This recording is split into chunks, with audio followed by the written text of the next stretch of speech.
Good afternoon, ladies and gentlemen. From the Hilton Hotel in downtown Toronto, welcome to the 112th season of the Empire Club of Canada. And I've got to tell you, 112 years, it makes you think a lot about the history of this club. It has become an icon in this country in many ways. And in fact, I said to our audience for Rachel Notley on Friday, and I'll repeat it today, for those of you around next Monday night, October 12th, tune into Murdoch Mysteries, and you will see a special episode on murder at the Empire Club.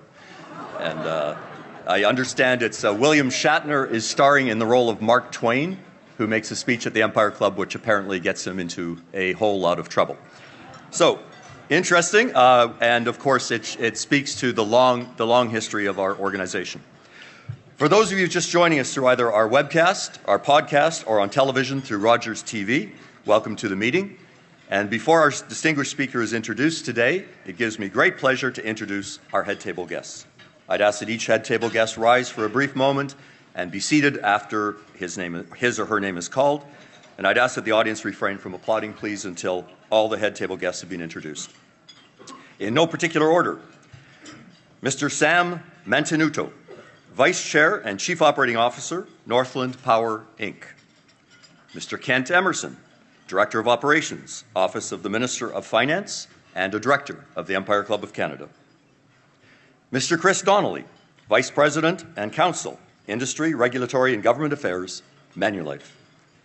Mr. John Wilkinson, the President of Wilkinson Insight and former Ontario Minister of Environment, Revenue and Research and Innovation.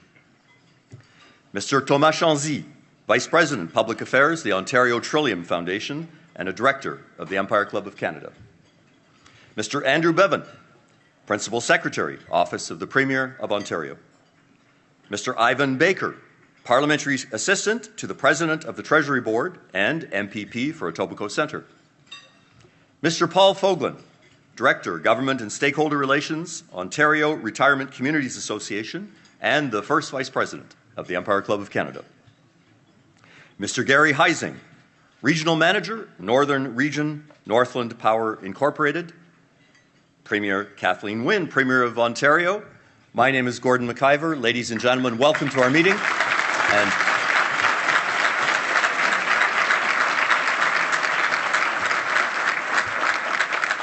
as is our tradition, we have a group of students joining us today, and this week from the Ted Rogers School of Management at Ryerson University. Students, would you please rise and be recognized?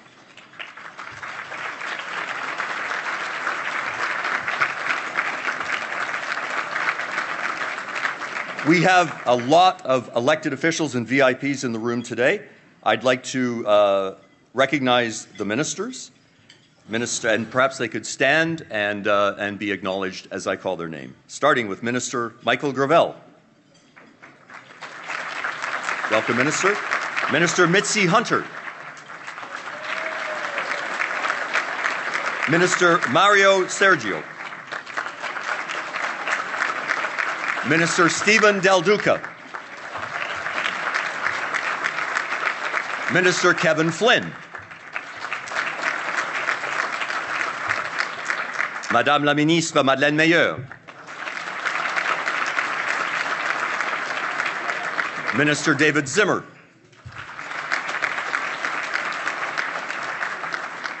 And we're extremely honored, ladies and gentlemen, as well, to welcome today the former Prime Minister of Canada, the Right Honourable John Turner. Welcome, sir. And we have a lot of MPPs in the room. If they could all stand up, please, and be recognized.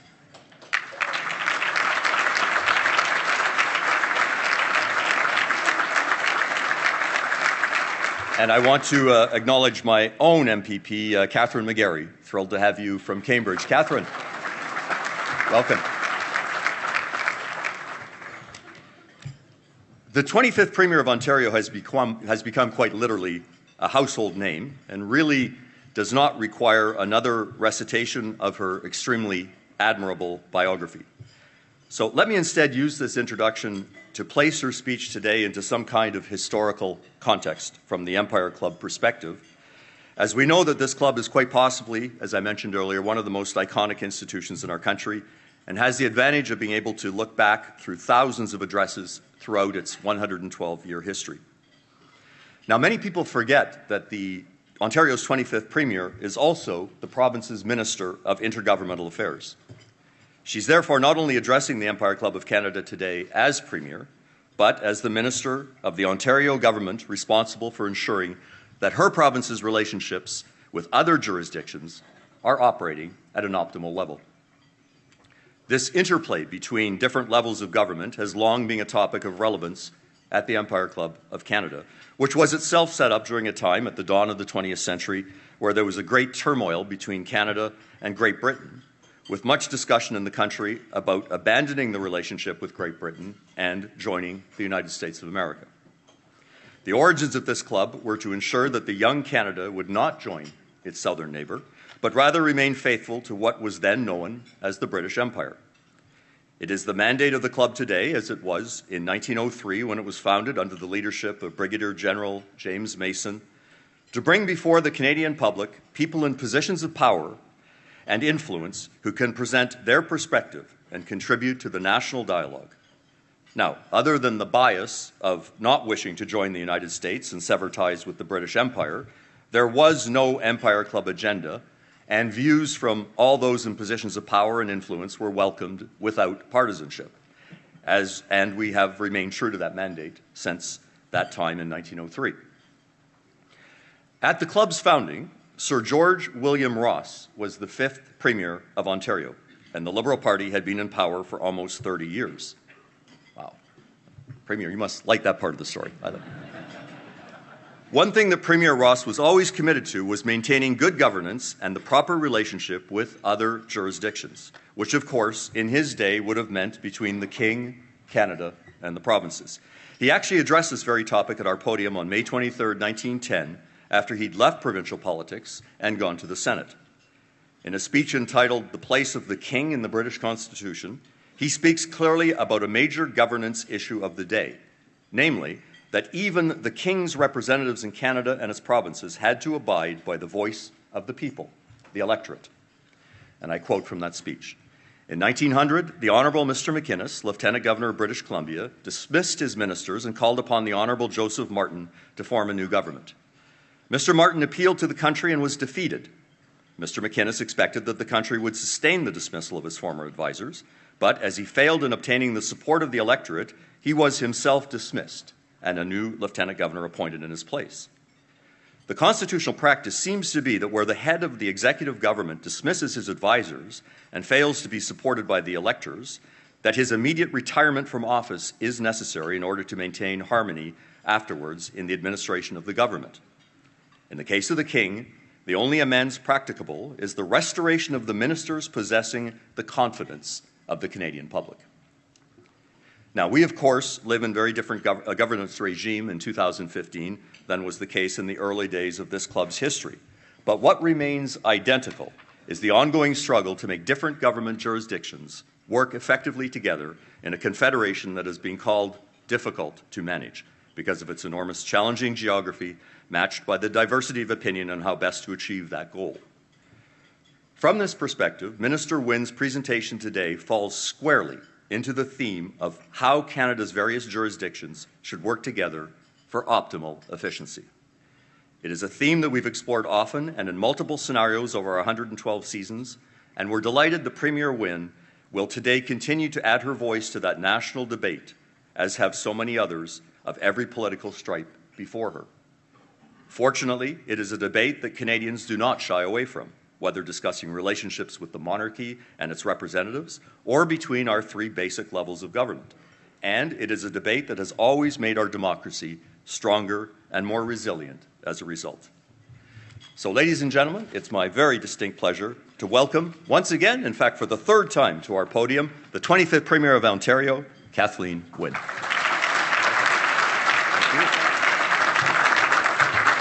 Thank you. Thank you very much. Thank you very, very much. Appreciate it. Thank you. Thank you, everyone. Thank you very much, Gord, for that perfectly historical introduction. Thank you. That's great. I got to sign a book today that is I'm the second last signature in the book that started in 1963. So there you go. It's wonderful. The history of this organization is wonderful, and thank you, all of you, for being here today. It's wonderful to be here with all of you. I want to begin, as I do, by acknowledging that we're on the traditional territory of the Mississaugas of the New Credit. By recognizing the First Nations and Métis peoples of Ontario, we show them respect not only for their place in our history, and we've started with history this afternoon, but for the important contributions that they continue to make today. So I'm happy to do that. I'm here this afternoon to talk about leadership, about the leadership that, yes, we are providing to the people of Ontario, and about the kind of national leadership that's required to truly deliver on that promise of Canada that we all hold dear. And so Gord's introduction in terms of that ongoing discussion we've had in this country because of the nature of our federation is apropos. And no, it is no coincidence that I'm here on the eve of a federal election. I'm here because we are close to Decision Day in a very important national election. So that's just full disclosure. It's really an important moment. As Ontarians and as Canadians, we need national leadership that understands that we must work together to invest in a better future for us all. Les Ontariens et les Canadiens ont besoin d'un leadership national qui croit en la collaboration pour investir dans un avenir plus prometteur pour tous. In these, what I can describe as difficult times, it's critical that we elect a government that will create jobs, that will reduce inequality, protect our environment, and improve our quality of life by renewing the infrastructure on which we all rely. Now, that's a long list, and I understand that that's a big challenge, but there's nothing in that list that we can afford not to do. All of those things have to be tackled. So today we're only 2 weeks away from that federal election, and I know for leaders, for party workers, and many of you are in the room, I know there are candidates in the room, it's been a long campaign, although Bill Morneau told me it's his first campaign, so what does he know? It's just, that's what a campaign is. So Bill, you're here today because you still got energy. You don't know that it's long. It's really long. And I'm sure it has felt even longer to the people who are on the ground every single day. And as someone who has campaigned both as an aspiring MPP and as a party leader, I think all the time about all the doors I've knocked on and I think about the noise and the energy and the rush that comes as you open the bus door. Truly connecting with the people we represent and serve is such a wonderful feeling, and the best part of every day on the campaign trail. But the most energizing thing about an election is that sense of possibility that I think we all feel, the prospect of all you can accomplish if you earn a mandate from the people. And that's why people are by turns apprehensive or anticipatory about what will happen on election day. And such a privilege is not to be wasted. It's not something to be afforded to a party that's out of ideas or out of touch.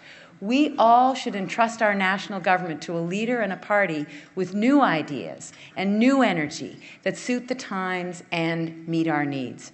Nous devrions confier le gouvernement national à un chef et à un parti qui ont une nouvelle énergie et de nouvelles idées qui correspondent à notre époque et qui répondent à nos besoins. As Premier, and I have said this, I will repeat it, I will work in partnership with any Prime Minister who is committed to building for the future. That's what we need. But I will never hesitate at the same time. I will never hesitate to stand up for our province. It's part of my job. I've done quite a bit of that in the past 2.5 years, more actually than I thought I would have to.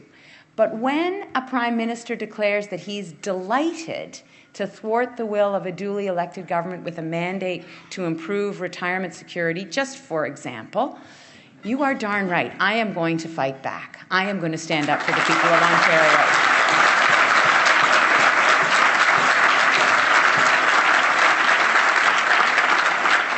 Because here's the the thing. I believe that the hardworking people of Ontario deserve a national government that supports them, not one that stands in the way of progress. More than a century ago, Wilfrid Laurier spoke of the imperative for government to not only fix small problems, but to open up new horizons, to seek forward motion and progress. Government should not be timid. It has to be bold. It should not seek refuge in fear.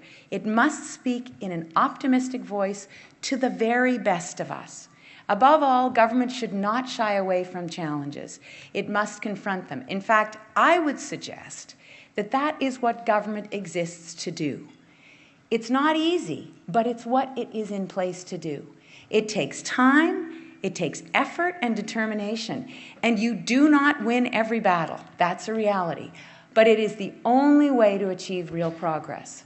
On behalf of Ontarians, we're dedicating ourselves to opening up new horizons. After being re-elected last year with a majority mandate, we went straight to work, delivering on our promises and striving to build greater opportunity and security for those who we represent and serve. And we are already seeing important signs of progress. For the second year in a row, we were the #1 place in North America for foreign direct capital investment. Exports, high school graduation rates, and job numbers are all up over last year. The economy is growing stronger. There is more to do, but we're seeing those positive signs. And our goal is pretty straightforward. We're dedicated to building Ontario up, making what is a great province even greater for the generations to come. But to fully achieve our goal, we need a federal partner who's willing to listen first and then is eager to engage and prepared to act. All Canadians deserve a national government that is focused not simply on winning an election, but on using its mandate to make a measurable and positive impact in people's lives. Tous les Canadiens et les Canadiennes méritent un gouvernement national qui mette l'accent non pas simplement sur la victoire aux élections, mais aussi qui exerce une influence mesurable et positive sur la vie des gens. As provinces, I know, and of course, there is a lot that we can do, and we are doing on our own, in healthcare, in education, and beyond. Any measure of leadership demands tough decisions today at every level of government. That is the only path to a better future, and it's the path that we are very proud to walk here in Ontario. But the nature of our federation is such that greater achievement is possible when there's genuine cooperation between federal, provincial, and territorial governments. And that's especially true when governments are of the same mind about how best to address the challenges of the day. Finding that alignment is really important. So today I want to focus on 5 key areas where national leadership can help improve the lives of people in Ontario, and indeed in the whole of Canada. The first is the fight against climate change. Climate change represents the single greatest threat to our health and prosperity for today, but most seriously for generations to come. It's our responsibility to confront this challenge. Here in Ontario, we are moving forward. The closure of our coal-fired power plants represents North America's single largest initiative to combat global warming. And we're joining the far-sighted jurisdictions of the world by introducing a cap-and-trade system to reduce greenhouse gas emissions. And we intend to link our carbon market with California and Quebec under the Western Climate Initiative. In fact, I'm going to be traveling to California in the near future. We're going to be discussing clean tech and other important initiatives where we can learn from each other. And the reality is that so far, almost all of Canada's momentum on the climate change file has been generated by the provinces. I will just say that again, has been generated by the provinces. And that's the national success, but it's been generated at the provincial level. And here in Ontario, we're very proud to be at the forefront of that progress. Subnational governments cannot and are not waiting to be told that it's time to act. We're showing the way, and we're demonstrating that good environmental policy is also good economic policy. But we need national leadership as well. In particular, Ontarians need a federal government that will step up and deliver support for energy-saving retrofits, investments in clean energy, along with stable funding for public transit, in partnership with our government and municipalities. So those are very specific things that the federal government could be doing to support provinces and support municipalities. Our international reputation, Canada's international reputation, would be enhanced by a Prime Minister who's willing to accompany the premiers to this fall's Paris conference on climate change, and at the same time take on a real and meaningful leadership role, not only at the negotiating table, but on a day-to-day basis. And in fact, that's the only way that Canada will become a true leader in the fight against climate change. To be blunt, we cannot afford another decade of inaction. We have to move beyond words and indifference. We have to adapt. We have to change. We have to innovate. And all of that begins with a national government that's willing to show real leadership on climate change. The second area is improving and advancing Canada's place in the world. Now, I was just talking about our place in the world vis-a-vis climate change, but there's a more general issue about Canada's place in the world. In particular today, I'd like to talk about how we welcome the world to our province and how we compete in the global economy. We've all been moved by the heartbreaking plight of Syrian refugees. Ontario is ready and willing to accept more refugees and to help them to settle here. L'Ontario est prête à accepter un plus grand nombre de réfugiés et les aider à s'établir ici. We recently announced $10.5 million in new funding to support relief efforts in the region and to help expedite the settlement of refugees across the province. But here's the thing. The number of refugees entering our province and how quickly they can arrive is at the sole discretion of the federal government. And the current federal system is not moving fast enough to meet the urgent needs of refugees, nor is it moving fast enough to meet the high expectations that Canadians have for our country to act with compassion, as we have done throughout our history. So, it is absolutely necessary and critical to have in place the right security measures and requirements for documentation. No one would argue with that. But even within those parameters, I believe that there's more that can be done to expedite the process. And we need national leadership that steps up to meet the challenge of that humanitarian crisis. We need national leadership to help those whose lives, through no fault of their own, are defined by chaos, hardship, and threat. So I will continue to call on a federal government to do that. Canadians, yes.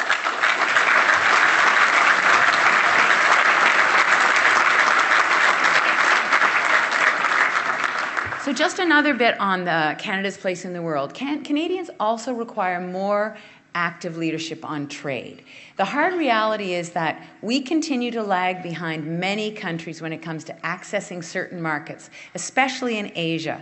So as a result, our economic potential is not being fully realized. Now, I realize that there is a trade agreement that has apparently been signed. We don't know the details of that agreement at this point, but in Ontario, our going global strategy is about building on the connections of our diverse population. So we've recognized already that this is critical. Last fall, I traveled to China with representatives of our clean tech industry. We did $1 billion worth of deals. We sowed the seeds for future opportunities that will further advance our partnership. Because it is not enough to pay lip service to building trade relationships. We need to do a better job of selling ourselves to the world. And in fact, that's what people from around the world say to me, is that we need to be better about telling our Ontario story. So that's why I'll be returning to China this fall on a second trade mission. And in early 2016, I'll lead a mission to India with a focus on sustainable development and infrastructure. I'll follow that with a springtime trade mission to Israel with companies involved in healthcare and life sciences research and development. But again, to complement the work that we're doing as a province and to achieve our full potential, we need that national leadership that understands the federal role in establishing a stronger foothold in Asia and other important markets on the ground with those strong relationships. And that brings me to the third area, transit and infrastructure. It's so important that we invest today to reduce traffic congestion and renew our essential infrastructure all across the province, not just in the GTHA. We're already demonstrating our commitment. Our government has a plan and has started to invest more than $130 billion over 10 years, and that is the largest such investment in Ontario's history. Nous avons l'intention d'investir plus de 130 milliards de dollars sur 10 ans, soit l'investissement le plus important de toute l'histoire de l'Ontario. That means the creation of new roads, it means better transit, it means bridges, new hospitals and schools, and it means the renewal of the energy and water infrastructure that need to remain competitive and drive sustainable growth across our economy. Those investments do drive our competitiveness. They drive our productivity. Also means that we need to make tough decisions, because all of that has to be paid for. I spoke earlier about the importance of acting today in order to make those decisions on difficult issues, and that's how you get to a better tomorrow. Broadening the ownership of Hydro One is, for example, one of those difficult decisions. It's not easy, but it is the right thing to do because it's helping us to make the infrastructure investments that we need to build Ontario up. I told people in the election last year that we have to be fiscally responsible and could not just keep borrowing, that we had to leverage existing assets to make new investments. So we are doing our part, including making those tough decisions. And the federal government can do its part by substantially increasing investment in infrastructure, driving productivity and growth, improving quality of life, reducing pollution and emissions, and making our cities and towns even more attractive to the best talent in the world. The fourth area is working more collaboratively with Aboriginal peoples. Now, I started my remarks by acknowledging the traditional territory, but it goes way, way beyond that.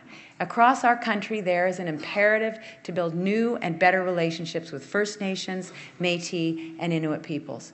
There is no excuse for any government to ignore the abuses of our past relationship, nor to stand idly by as our fellow Canadians continue to live in distressing conditions. And when I talk about that, I'm talking about distressing conditions in our urban centres, but also in the north on reserve.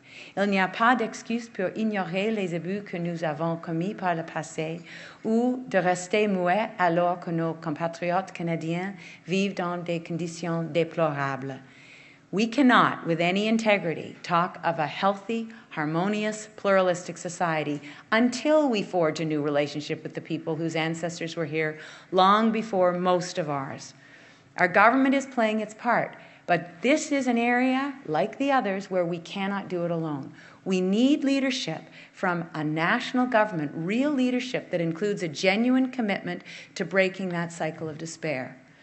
As a start, accepting and acting on the recommendations of the Truth and Reconciliation Commission, that's a pledge that's already been made by Canada's premiers, would be a practical and symbolic step in the right direction.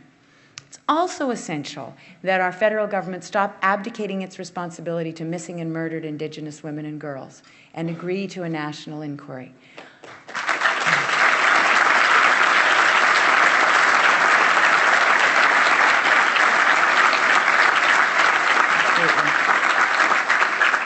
What this requires is an understanding of past wrongs and a commitment to change.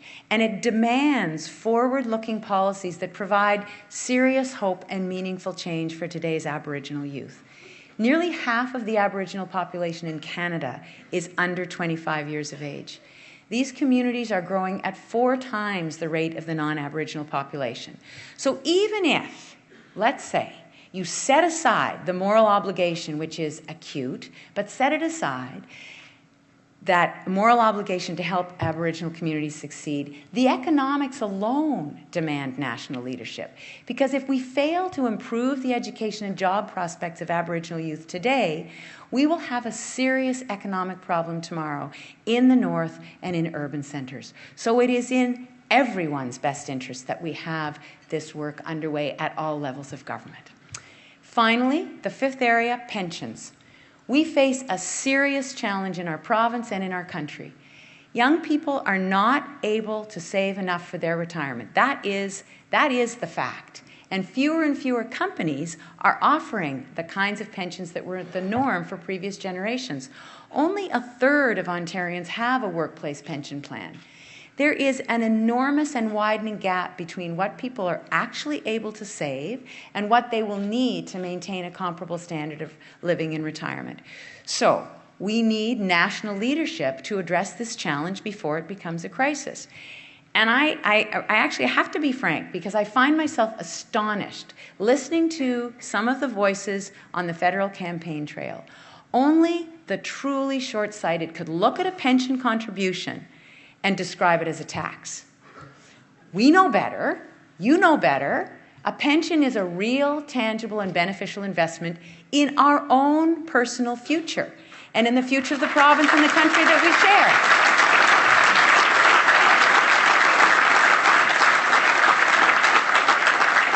That's not even splitting hairs. That's just what it is. So, surely there's no one who doubts that Canadians, our economy, our society have benefited from the creation of the Canada Pension Plan. The lack of leadership from our federal government forced us to create the Ontario Retirement Pension Plan.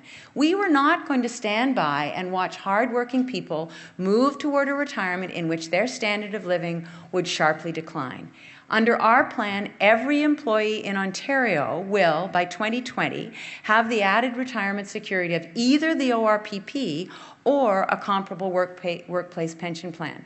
That is the way it should be in a province and a country that places a value on its people and a priority on ensuring that they can experience a fulfilling life in retirement. So there's a thread that connects these 5 things, and these priorities and actions are the foundation of why I have been making this argument throughout this federal campaign. True leadership is about acting today for tomorrow. It's about governing beyond the horizon and beyond the next election date. And government can do a lot. It can't do everything, and it shouldn't try.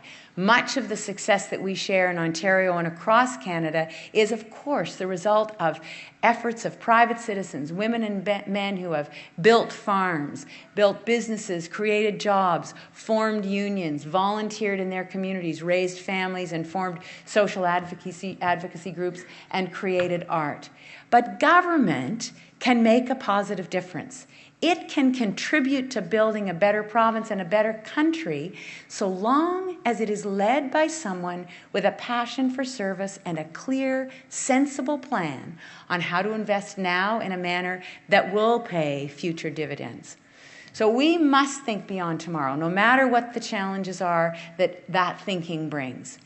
And frankly, that's my understanding of what we've always done in Canada. That is how we have built such a successful and enviable country. Whether it's the Canadian Pacific Railway or the CPP, or whether it's Medicare or free trade, or whether it's the Colonial Accord, our national leaders have looked beyond their mandate and beyond their lifetimes to move Canada forward. We need that same leadership today.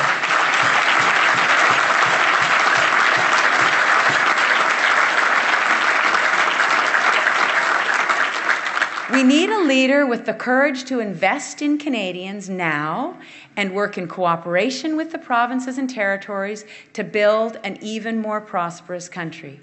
Nous avons besoin d'un chef qui ait le courage d'investir dans les Canadiens et les Canadiennes et qui collabore avec les provinces et les territoires pour bâtir un pays encore plus prospère. So I want to reiterate. As Premier of Ontario, I will work in partnership with any Prime Minister who is truly dedicated to building our country. But I also want to be direct with you.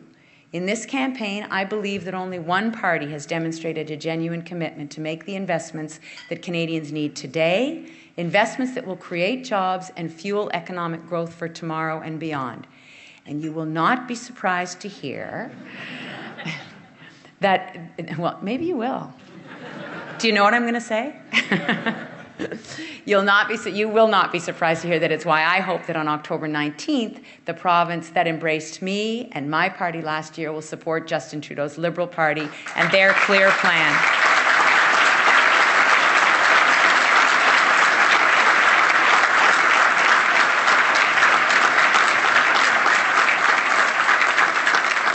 It's not like I haven't said it before, right?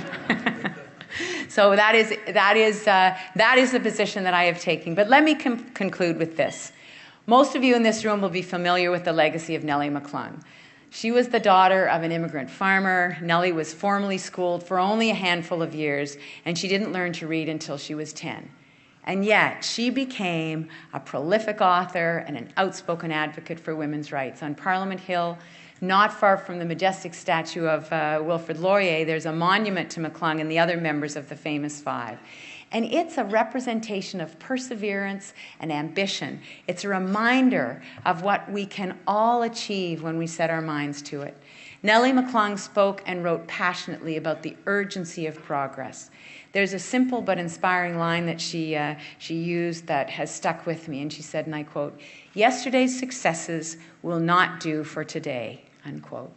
We should be proud of our past accomplishments, but we have to be motivated by the need to press on as we search for true equality, greater opportunity, and security for all. Those are such important goals, and we have to keep reaching for them. But achieving them today requires bold and confident national leadership. So, when you make your choice on October 19th, I hope you will be thinking not only of today, not only of ourselves today, but also of tomorrow and the many, many lives that are going to be shaped by the decision that we make together. That is the thought I hope you take into that ballot box. Merci, miigwech. Thank you.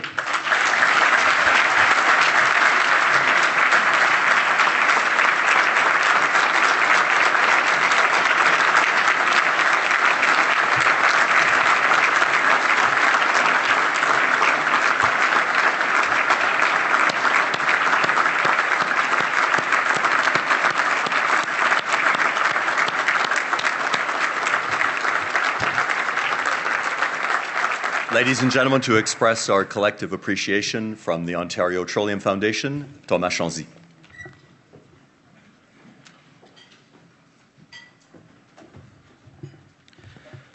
Thank you, Gordon. My name is Thomas Chanzy. As Gordon just said, I'm the Vice President of Public Affairs at the Ontario Petroleum Foundation. I'm actually not speaking on behalf of the Foundation. I'm speaking because I'm a director at the Empire Club of Canada as well. And it's an honor for me to thank Premier Wynne on behalf of the Empire Club and its guests today. We've been privileged at the Empire Club these recent days with the visit of the Premier of Alberta on Friday and the visit of the Premier of Ontario today. Thank you for your passionate speech on the topic that I know is close to your heart. It was pretty obvious. I'm not going to comment. That's not my role. I will leave it to the media in the room. But when I say that you delivered a passionate speech, I really mean it. You said you were blunt, you were direct, you spoke with passion, you spoke with determination, you spoke with sincerity.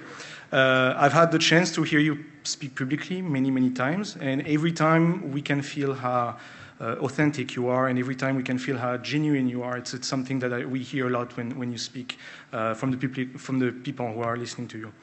I think that speaks to your character. And every time I listen to you deliver a speech, it reminds me of one of the first times I met you. You may not remember it, Premier, but allow me to remind you. And we haven't prepared this, so you don't know what I'm going to say.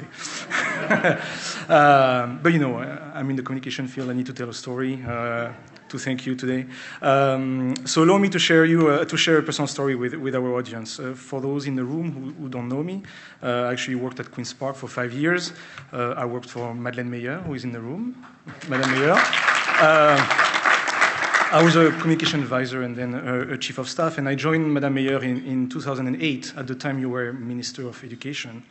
And I swear, I didn't have that accent. I had that accent before working for Madame Meyer.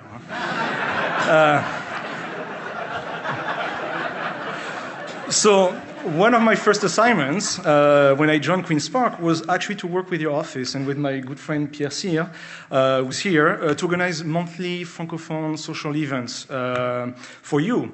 I believe that at the time you took summer classes in Trois Pistoles in Quebec, and you wanted to practice your French with French-speaking people living in the GTA. You remember? Yeah. So why I'm telling this story, what was fascinating is that at those gatherings, like you didn't know who would show up. Like Pierre and I were like sending invitations, and you were very open, direct, very candid, and ready to talk to anybody who would show up at those events.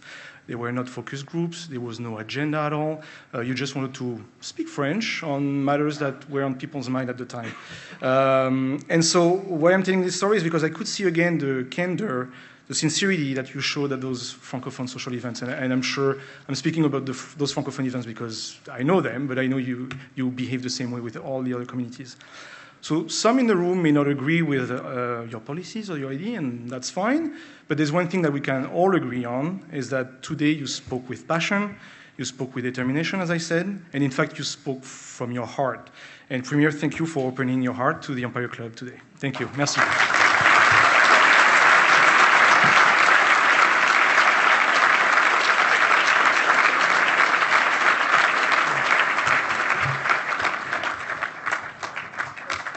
Thank you, Thomas.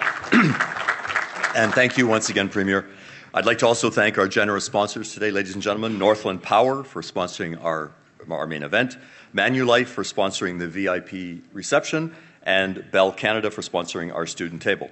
Also like to thank the National Post, which is our national media sponsor, and Rogers Television, our television broadcaster.